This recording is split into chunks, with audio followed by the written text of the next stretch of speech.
Guru Brahma, Guru Vishnu, Guru Devo Maheshwara, Guru Sakshat Parabrahma, Tasmai Sri Guruve Namaha. Om Ganana Tva Ganapatikam Vamahe Kavim Kavinam Ghoshravastramam Jeshtarajam Brahmanan Brahmanaspata Anushrannoti Visni Dasadanam. Om Mahaganadipataye Namaha. Om Keshvaya Namaha. Om Narayana Namaha. Om Madhvaya Namaha. Om Govindaya Namaha. Om Vishnuve Namaha. Matsudaya Namaha, Trivikramaya Namaha, Vamanaya Namaha, Sridharaya Namaha, Hrishikeshaya Namaha, Padmanabhaya Namaha, Damodaraya Namaha, Sankarishaya Namaha, Vasudevaya Namaha, Pradyumnaya Namaha, Niruddhaya Namaha, Purushottamaya Namaha, Dokshaya Namaha, Narasimhaya Namaha, Achyutaya Namaha, Janardhanaya Namaha, Upendraya Namaha, Hare Namaha, Sri Krishna, Namaha, Sri Krishna, Namaha. Daityas and Danavas and Devas were fighting together against each other, and this went on for a long time. And Shukracharya, the Danavas teacher, Guru, said to Danavas, I am going to Kailas to see Parameshwara to get mantra shakti to bring you back to life. And that idea he went to Kailas. And in the Kailas mountain, Lord Ishvara told him a very difficult way of doing tapasya. He has to hang his legs towards the top of a tree and hang down head first or downwards and inhale the smokes. Shukracharya accepted that condition also. He went on doing tapas with a view to get mantra shakti to bring back the Danavas who died in the war.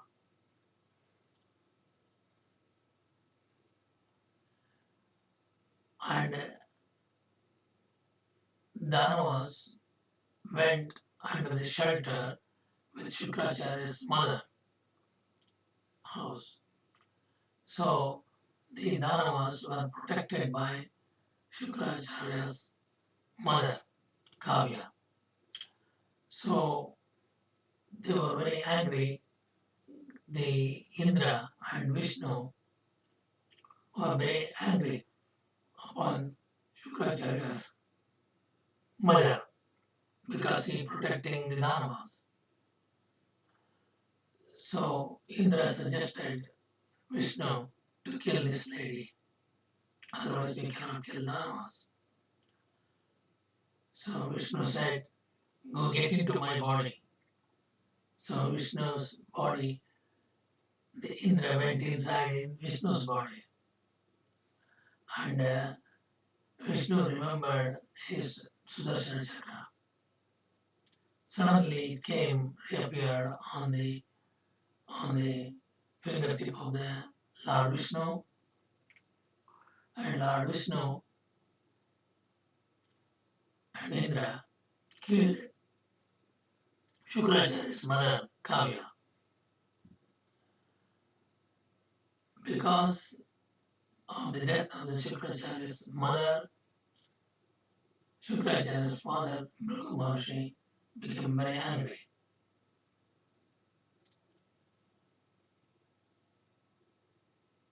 However, Devas, by killing Shukracharya's mother, they attacked Danavas. When Indra requested to use Sudarsana Chakra to kill Shukracharya's mother, Vishnu did it.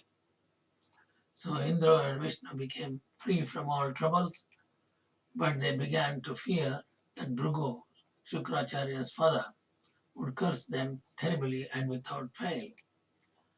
Here ends the 11th chapter of the 4th book of Sri Devi Bhagavatham, the Mahapuranam of 18,000 shlokas, verses by Maharshi Veda Vyasa on Shukra's going to Mahadeva to get the mantra. Shukracharya went to get the mantra and he started tapasya. And this Shukracharya's mother, killed by Vishnu, became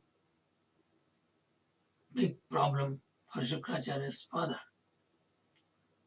Vyasa Maharishi said to Janamejaya, O king, on seeing Vishnu killing his wife and thus committing a dreadful, atrocious act on a lady, the Bhagavan Brigu Muni was very sorry and began to tremble with anger and addressed Madhusudana, Vishnu, like this. Brigu said, O Vishnu, you have done an extremely sinful act. O intelligent one, knowing it, you have done so. What a great wonder. Nobody dreams of the murder of this Brahmin's daughter, and you have committed it in the black and white. O Deva, Maharshis declare you to be sattvic, engaged in a preservation of Brahma, to be Rajasic creator, and Shambhu become tamasic. Why then is the ordinary contrary visible in this case?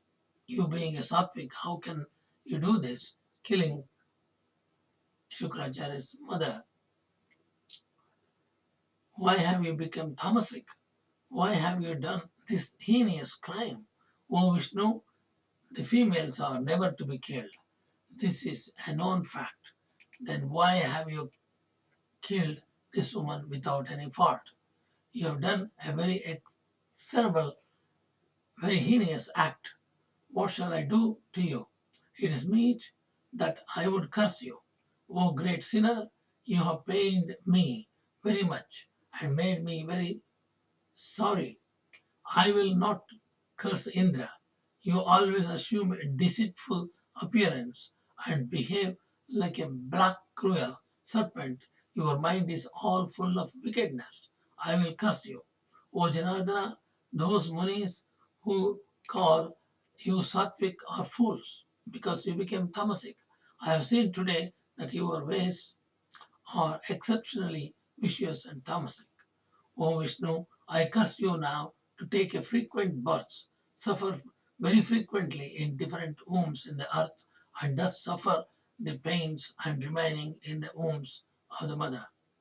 O king, therefore, whenever religion subsides in the world, Bhagavan Vishnu incarnates frequently in this human world.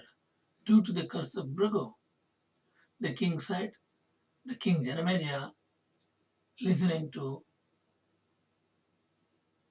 Vyasa Maharishi, O best of the munis, did that Mahatma Brigu again marry and lead a householder's life? When his wife was thus killed by the lustrous disc of Sudarshana, Vyasa Maharishi said to the king Janamejaya, O king, the sacrificer Brigu angrily cursed Hari and next took that severed head and quickly placed it over the body as before and said, O Devi, Vishnu has slain you today. I will make you regain your life just now.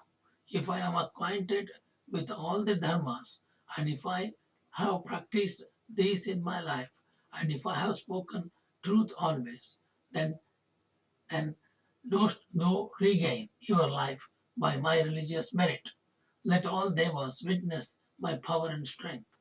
If I know the truth, if I have studied all the Vedas, and if I have realized the knowledge of the Vedas, then I sprinkling your body with this cold water, charged with my mantras, will revive you. Vyasa Maharshi said, O king, sprinkled by the water by Brigu Maharshi, his wife regained her life and rose up at once and felt herself glad and smiled.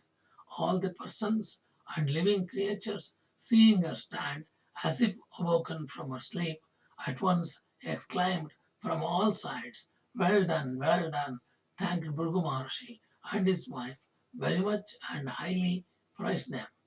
Thus seeing the fair complexed wife regain her life through Brigu Maharshi, Indra and all the devas were very much struck with wonder. Thought power and inhalation of some medicines might have revived her. Indra then addressed the devas. Now the mother of Shukracharya has regained her life through Brigu Maharshi. But when Shukracharya will receive the mantra after his severe tapasya, we do not know what terrible harm it will do to all the devas. Vyasa Maharishi said, O king, through the deep sleep that overtook Indra and now left him, he became very unhappy. Remembering the severe asceticism of Shukracharya's tapas and his reviving mantras, thinking over deeply in his mind, Indra called his daughter Jayanti and spoke to her with affection. Go, daughter, I have given thee over the ascetic Kavya. Do this service for him, for me. Go to Kavya and help him in his asceticism and bring him under your control by whatever acts the Muni please. Those do at once and please him in the every way and thus remove my fear. The large-eyed beautiful Jayanti, the daughter of Indra, hearing her father's words, went to the hermitage and there saw the Rishi inhaling, drinking the smoke because Shukracharya was hanging on the tree with a leg on the tree and head down position and inhaling the smoke. The intelligent Jayanti, with no excitement, used to bring the pure, clean, clear, cool, and well scented water and place it, with great devotion, before the sage for his drinking. Here Indra bribed by giving away his daughter. When the sun was over his head, she used to prepare some protection with her clothes from the sun and thus made the shade for him. Thus, in various ways, did she began to serve the Shukracharya, herself remaining steady in her religion. She brought sweet and ripe fruits, proper according to the Shastras, and used to place them before him for his tapasya.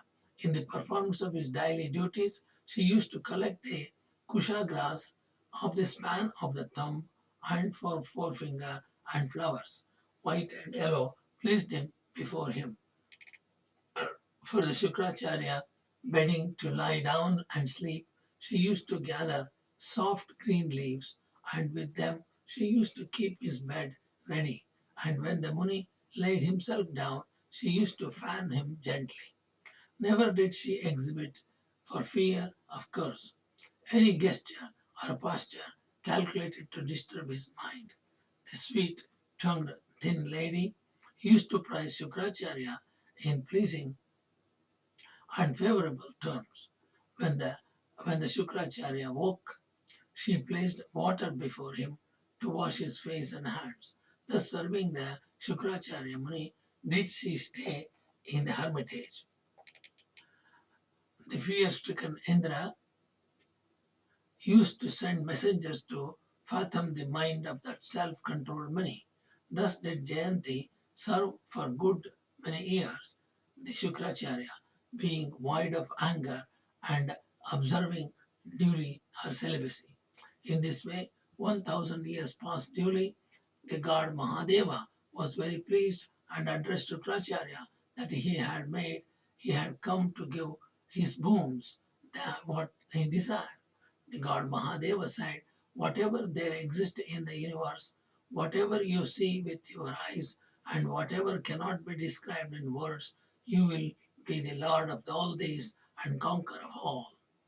There is no doubt in this. You cannot be killed by any creature. You will be the ruler of all beings and will be reckoned as the best of Brahmanas. Vyasa Maharishi said, the god Mahadeva disappeared then and there after granting him the boons. Then Shukracharya saw Jayanti and said to her, O lady of beautiful hips, who had who and who and whose daughter are you? What is the desire in your mind? What for you have come here? O one beautiful thighs, what is your duty? O beautiful eyed, I am very pleased with all that you have done for me. What do you want? So Shukracharya asking Jayanti, the daughter of Indra, what is that you want? One of good woes. Ask boons from me. I will grant them. even if they be difficult.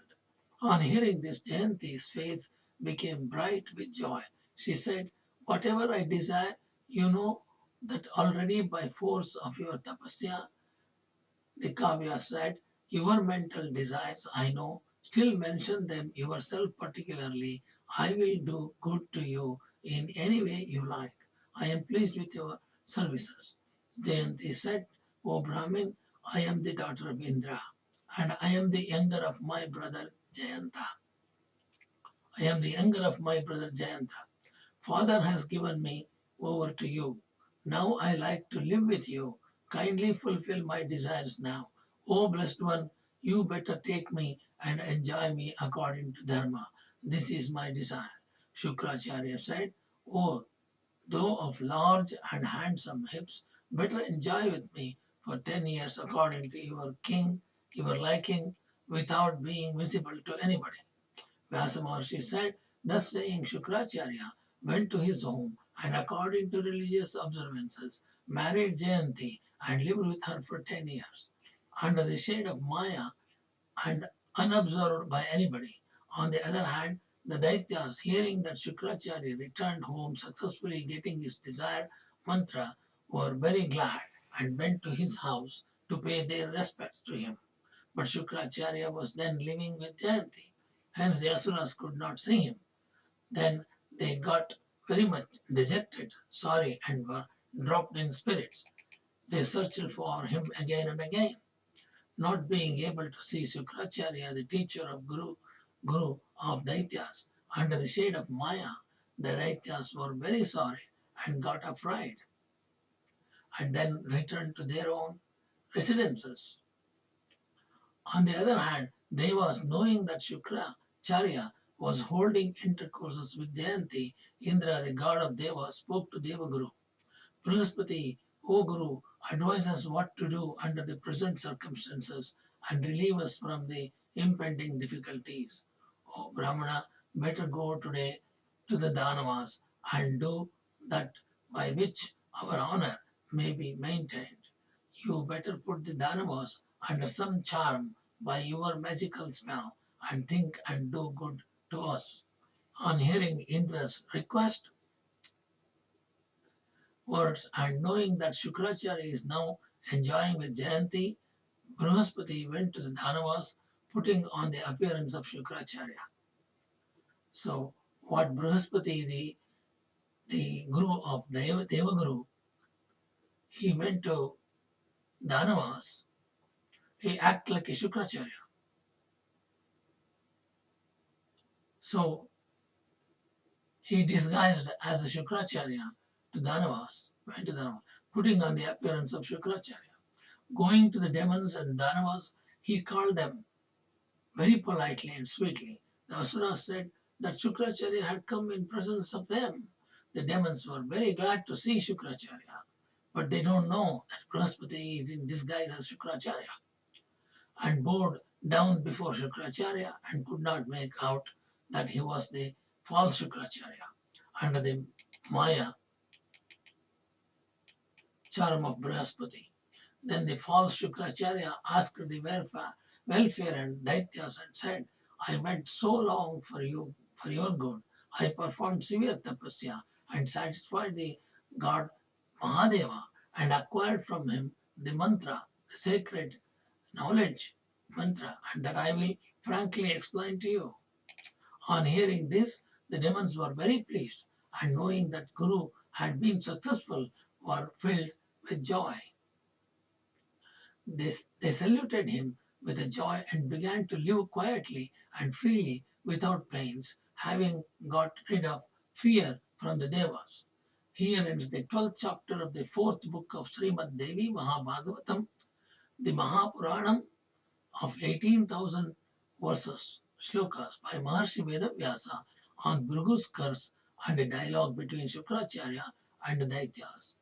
ओम नमोस्तरंताय सहस्रमूर्तये सहस्रपादाक्षर सहस्रनाम्ने पुरुषाय श्रुते सहस्रकोटि युगधारणे नमः सहस्रकोटि युगधारणे नमः आकाशात् परितं यथागतसागरं सर्वदेव नमस्कारः श्रीकेशं परिगत्यो नमः सर्ववेदेशत्पुण्यं सर्वतीर्थेषु यत्फलं तत्फलं पुण्वाप्त्यवासनाद् वासुदेवस्य वासन्ते जगत्त्रयं सर्वभूतनिवासोऽसि वासुदेवमूर्ते कायेन वाचा मनसेन्द्रियैर्वा बुद्ध्यात्मना वा प्रकृते स्वभावात् करोमि यद्यत् सकलं परस्मै नारायणायेति समर्पयामि नारायणायेति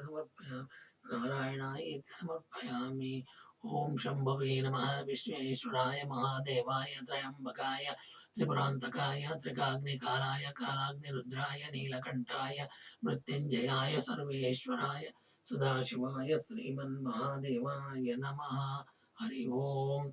Thus ends the chapter on Brigu Maharishi cursing Lord Vishnu in Devi Bhagavata.